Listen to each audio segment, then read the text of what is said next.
Au départ, c'est pour défendre un parc que les habitants d'Istanbul ont manifesté. Mais très vite, ces arbres sont devenus un prétexte pour exprimer colère et inquiétude vis-à-vis du pouvoir. Dernière crainte en date pour les Turcs, un projet de loi qui interdit la vente d'alcool de 22h à 6h du matin, ainsi que la publicité pour les boissons alcoolisées dans les cinémas et la télévision.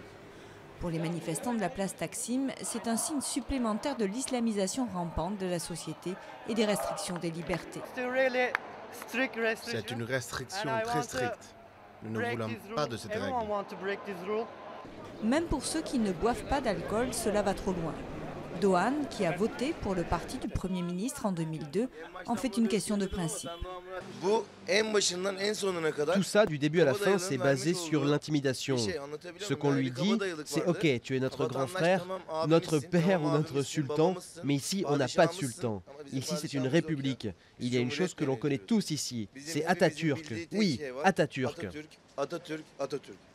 Depuis 10 ans, le gouvernement a adopté une série de mesures destinées à réduire la consommation d'alcool, notamment avec des taxes élevées.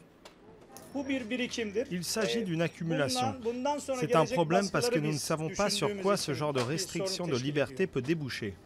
Sans compter les retombées économiques catastrophiques, dans son magasin, ouvert 24 heures sur 24, le gros des ventes de bière ou d'alcool fort se fait la nuit.